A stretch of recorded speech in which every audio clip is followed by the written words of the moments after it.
How you all doing? I'm John Phelan, and I'm a I'm a big Atari fan. We've been playing Atari games most of my life. Um, I'm 38 years old, so we grew up in the 80s when Atari were still around and in their heyday. So yeah, back in the day, there was a place called Butlins Mosney in County Meath. I live in Ireland. And back then, Butlins Mosney was really the only place in Ireland that families could go to for a holiday or a vacation. And it was a fair. I had a fairground with rides like bumpers or dodgems, waltzers and stuff. I had show bands for people who like show bands. It had everything. It was a holiday camp. But the main reason why I liked going there was to play all the Atari games because they had a great arcade and they had Atari games in them, And I remember uh, Space Invaders was the first game I ever played, and it's the game that got me into video games. So yeah, now I know Space Invaders is really a Taito game, but it was the game that got me into it. So then I started playing Centipede, Missile Command, Asteroids, all the great classic Atari games, and I've always liked them. Uh, so the Atari 2600 lasted a long time. The fans made games for it, as everyone's well aware of, so it has a great legacy. So when I heard about the Atari VCS coming back, I was really excited, and we supported it from day one. When other people were saying to me, John, don't support this thing. It's not the Atari that you grew up with. It's a different uh, uh, group of people running it. It's not the same company, but it's the same name. It's the same logo. So, and they said that the Atari VCS was going to play Atari 2600 games plus. It's going to be an open Linux PC experience. So all that was appealing to me, and I decided to jump on board straight away. So when it first came out, when it was first announced, it was called the Atari Box, and then they changed the name to the Atari VCS.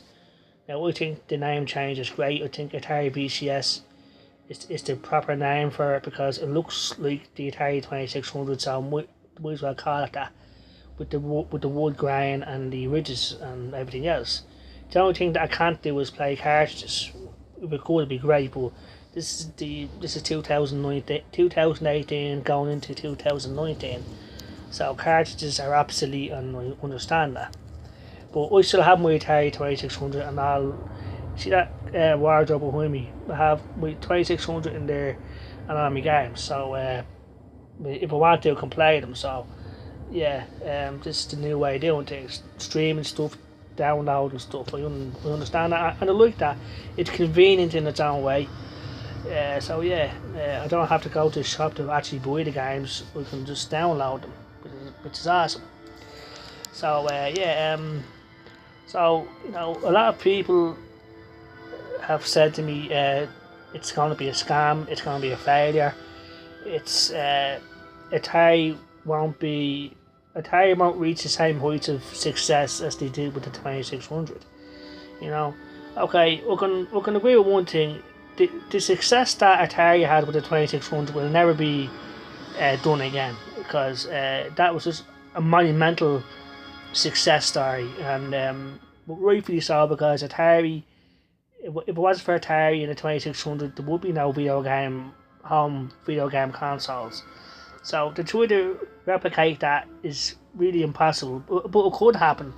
But I'll agree with the naysayers that are saying that this will not make Atari the juggernauts, the kings of video games as they once were. So I can understand that because they have so much competition now. Okay, back in the day they had competition with the Intellivision and the ColecoVision, but Atari had been out of business for 20 years. The Atari Jaguar was their last system. So since then you have the Xbox and PlayStation, and Nintendo Switch. I have all them systems, So I can understand that there's a long way for Atari to, a lot of ground for them to catch up on, Uh, will they take top spot in the video game market? Probably not.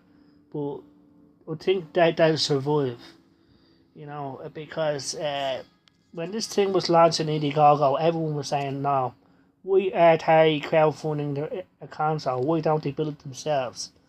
We are getting asking people for money to build their own system.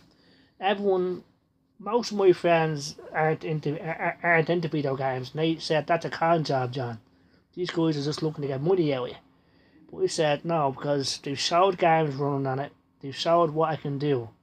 It's real. I mean, I've seen people hold it.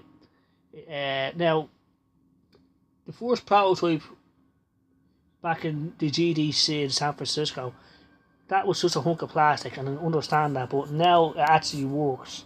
They've shown people playing Centipede, Tempest 4000 on it, so yeah, it's real, and it's not a hoax.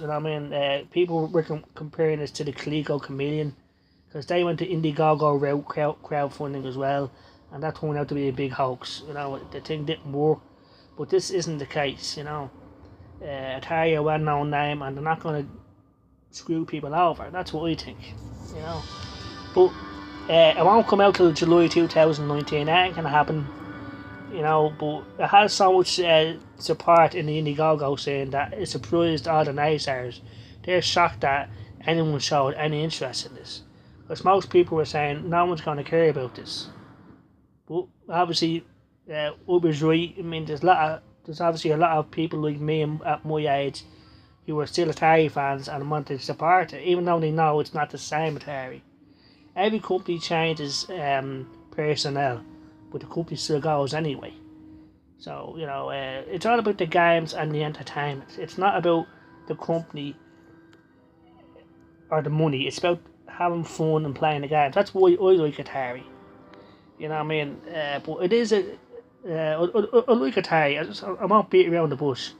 I've got Atari t-shirts, I've got Atari hats, trousers, games. I've got an Atari 2600 wallet. Yeah, people think I'm insane, but I love Atari. I'm just a big fan, So yeah, I'm really looking forward to it. Now that music you can hear in the background is from Star Wars Battlefront 2. I just think it's good music, So yeah, yeah. So people are saying that okay, if it comes out, it won't be successful because AAA developers won't make games for it. Well, we wait and see. Now I know it's not as powerful as an Xbox One and a PlayStation 4. So yeah, I don't expect anything like Gears of War or anything like that to run on it. But I have them consoles. I have an Xbox One. I have a PlayStation 4 to play them games. Having the Atari VCS will be an addition. It'll give me more options, more things to play. So if I'm bored with the Xbox, which I do from time to time, or the PS4, I can use my Atari VCS. That's what it is. It's another option.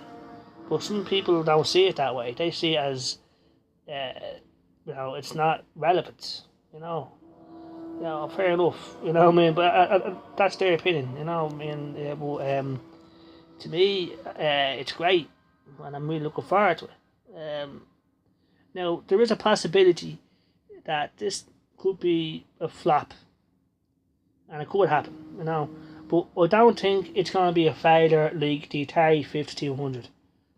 I don't think that's going to happen. Because the Atari 5200 was a gigantic console that had faulty controllers and a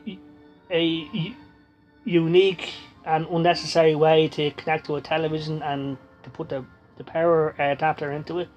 Oh, that was unnecessary. And it had a door on the back of it, presumably to store your controllers.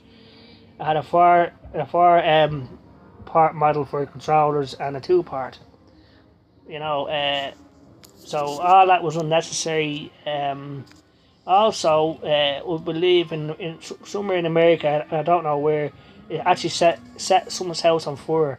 Now, back in the old days, Atari systems were noted for catching on fire if the left plugged in for too long, they overheat, and the Atari 1500 overheated as well, and actually set someone's house on fire. And the Atari 1500 was such a failure, it didn't even get an international release.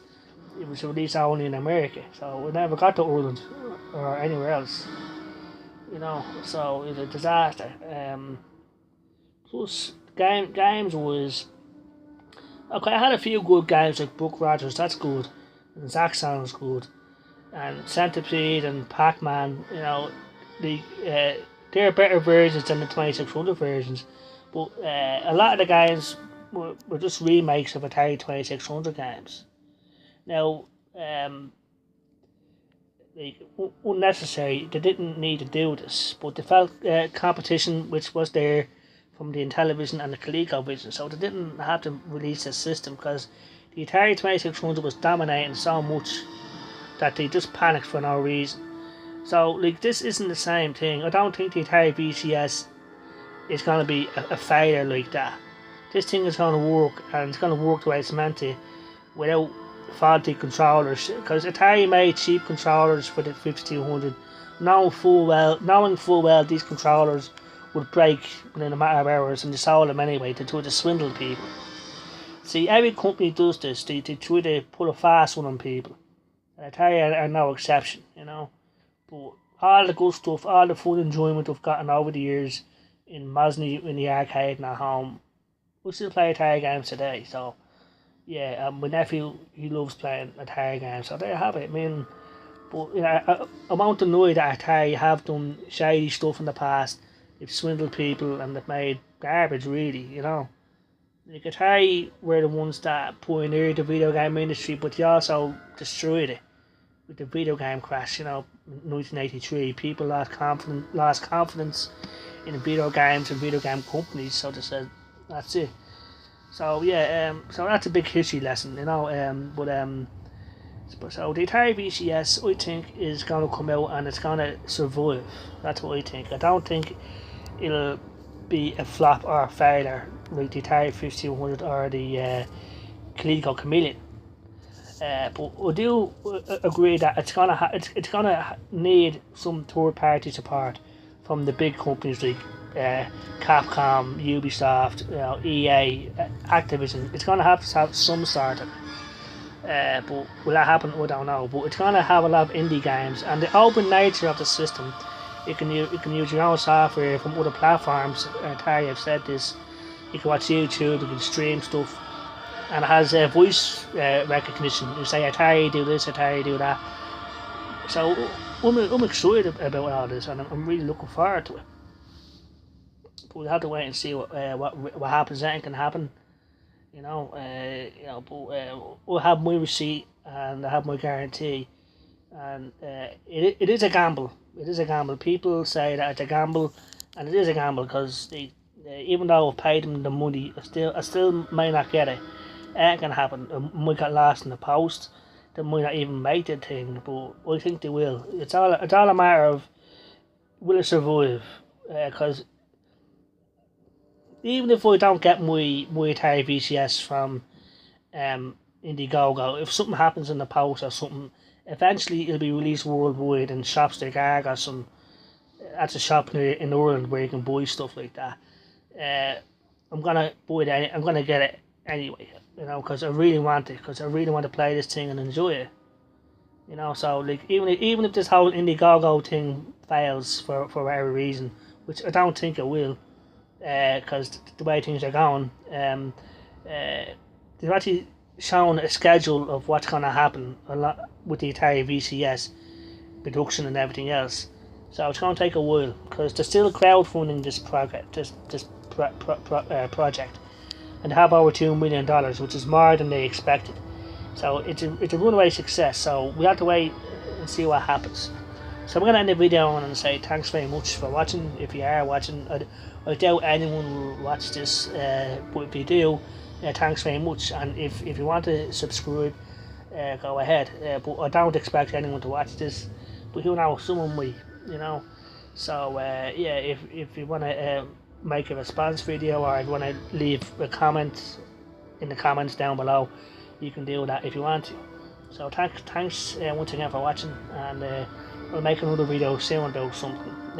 So yeah, my name is Sean Phelan, and thanks very much. So I'll see you all later. Take care. Bye bye.